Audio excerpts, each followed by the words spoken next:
நாமத்திற்கு ஸ்தோத்திரம் உண்டாவதாக. இன்று ஜீவவார்த்தை நிகழ்ச்சியை கேட்டுக்கொண்டிருக்கும் அனைவரையும் கர்த்தருடைய பரிசுத்த நாமத்தினால் வாழ்த்துகிறேன், ஆசீர்வதிக்கிறேன். இன்றைய சின்ன தியானத்திற்கு தேவன் கொடுத்த வேத பகுதி அது சங்கீத புஸ்தகம் 67ஆம் சங்கீதம், அதில் 2ஆம் வசனம். சங்கீதம் 67:2. தேவரீர் எங்களுக்கு இறங்கி எங்களை ஆசீர்வதித்து உங்களுடைய முகத்தை எங்கள் மேல் பிரகாசிக்க பண்ணும். சங்கீதக்காரர் ரொம்ப அழகா கேட்கிறாரு, தேவரீர் எங்களுக்கு இறங்கி, எனக்கு இறங்கி. ஒரு ராஜாவால் அபிஷேகம் பண்ணப்பட்டவர்.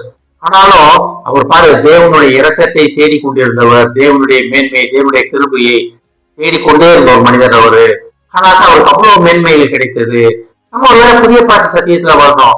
தேவன் சகலத்தையும் நமக்காக சிலுவையிலே செய்து முடித்து விட்டார். நம்ம கேட்க வேண்டிய தேவை இல்லையா?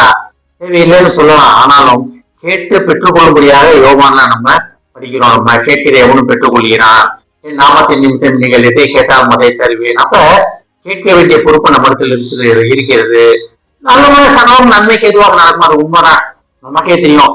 போராட்டங்கள் அது பாட்டு வெளியே போய் கொண்டே இருக்கும். நிறைய நேரங்கள்ல போராட்டத்துல போராடி உருண்டு புரண்டு கடைசியில ஜெயம் கிடைக்கும், நமக்கு எல்லாமே கிடைக்கும். அது ஏன் ஆண்டவரே நம்ம கேட்டுக்கொண்டிருப்போம். நம்ம நிறைய நேரம் கேட்போம், ஏன் ஆண்டவரே எனக்கு உடனே நடக்கல, எனக்கு ஏன் இல்லை அப்படின்னு. ஏன்னா உண்மையிலேயே தேவ நாமத்தை, அவர் நாமத்தின் அவர் விருப்பத்தின்படி அவர்கிட்ட கேட்காமல் இருப்பதுதான். ஆண்டவரே எனக்கு இந்த காரியம் வேணும் ஆண்டவரே அப்படின்னு கேட்டு பெற்றுக்கொள்ள வேண்டும். பாலியாட்சி சோவை பத்தி நம்மளுக்கு நல்லாவே தெரியும். அவர் ஒரு லேப்டாப் வைக்கிறதுக்கு ஒரு டேபிளும், கம்ப்யூட்டர் வைக்கிற ஒரு டேபிளும், ஒரு செல்ஃப் கேட்டுக்கிட்டு சேரை கேட்டுக்கிட்டே இருந்தாரா. ஆண்டவர் நிறைய சேர் டேபிள் கொடுத்துக்கிட்டே இருந்தாரா. ஆனா கொடுக்குற சேர் டேபிள் அவங்களுக்கு கூட உங்களுக்கு கூடன்னு சொல்லிட்டே இருப்பாரா. இவரு நிறைய பேர் கொடுத்துக்கிட்டே இருந்த ஒரு நாள் உடச்சு போய் தேவன்கிட்ட கேட்டாரா, ஆண்டவரே நான் கேட்கல, ஆனா நீங்க எனக்கு எனக்கு கொடுத்து நீ அவங்ககிட்ட கொடு உங்ககிட்ட கொடுன்றீங்களே, எனக்கு எப்ப ஆண்டவரை தருவீங்கன்னு கேட்ட போது தேவன் கேட்டாரா, நீ என்கிட்ட கேட்ட அவ்வளவுதானே தவிர ஸ்பெசிபிக்கா அது என்ன கலர்ல வேணும், என்ன உலகத்துல வேணும், என்ன மாதிரி உனக்கு தேவையில் வேண்டும் அப்படின்னு என்கிட்ட கேட்கவே இல்லையப்பா. அதனால்தான் நான் இப்ப உன்னோட தேவையில அறிந்து கொள்வதற்காக நான் இருக்கேன் அப்படின்னு. நான் அதுக்கப்புறம் தேவன்கிட்ட கேட்டார், ஆண்டவரே எனக்கு இந்த கலர்ல இந்த டேபிள், இந்த மரத்துல இந்த இதுல மாதிரி இந்த வசதிகளோட வேணும்னா உடனே கிடைத்ததான். பாலியாட்சி சோக்கே அப்படி, தாவீது ராஜாவுக்கே அந்த மாதிரிதான். அப்ப நம்ம இந்த இடத்துல இருக்கிறோம். அப்ப நம்ம இந்த இடத்துல இருக்கோம். கேட்கிற எவனும் பெற்றுக்கொள்கிறான்.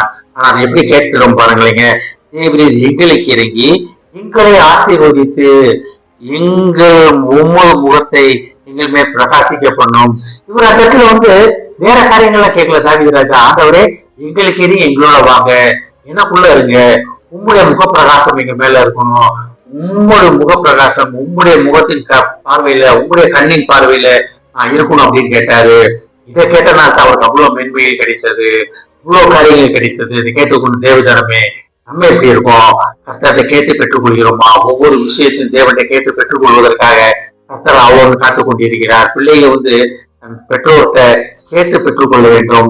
எனக்கு இந்த கலர் ட்ரெஸ் வேணும், எனக்கு இந்த கலர் சார்ந்த கலர் உடுப்பு வேணும், இந்த கலர் சேலை வேணும், இந்த கலர் சுடிதார் வேணும், இந்த கலர் பேண்ட் வேணும், எனக்கு இந்த மாதிரி சாப்பாடு வேணும் அப்படின்னு கேட்கும் போது பெற்றோர் ஆவலுடன் செஞ்சு கொடுப்பாங்க. இல்லாட்டி அவங்க இஷ்டப்படி செஞ்சுக்கிட்டே இருப்பாங்க, செய்ய மாட்டாங்க, இல்லை செஞ்சு கொண்டே இருப்பாங்க. ஆனா உங்கள் விருப்பத்தை நீங்க அவங்களுக்கு தெரியப்படுத்தும் போது அதற்கேற்றபடி அவங்க உங்களுக்காக செய்வாங்க. உலக ரீதியான பெற்றோர்கள் எப்படி இருக்கும்போது பரலோக பிதாவானவர் நமக்காக நிறைய காரியங்கள் செய்ய வல்லவராக இருக்கிறார், அவரோட காத்து கொண்டிருக்கிறார். அதான் தேவன்கிட்ட கேட்போம், தேவரீரே எங்களுக்கு இறங்கி உங்களுடைய முகத்தை எங்கள் மேல் பிரகாசிக்க பண்ணும்.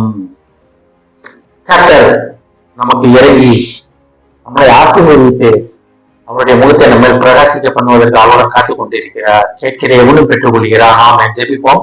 எங்களை அதிகமான அன்பின் பரலோக பிதாவே, கர்த்தரே தேவரீர் எங்களுக்கு இறங்கி எங்களை ஆசீர்வதித்து உங்களுடைய முகத்தை எங்கள் பிரகாசிக்க பண்ணும் என்று தாவீது ராஜா சொன்னது போல நாங்கள் உம்மிடத்தில் கேட்கிறோம் அப்பா. கேட்கிற எவனும் பெற்றுக்கொள்கிறான் என்பது போல எங்கள் தேவைகள், எங்கள் கஷ்டங்கள், நஷ்டங்கள் அனைத்து உம்மிடத்தில் கேட்கிறோம் அப்பா.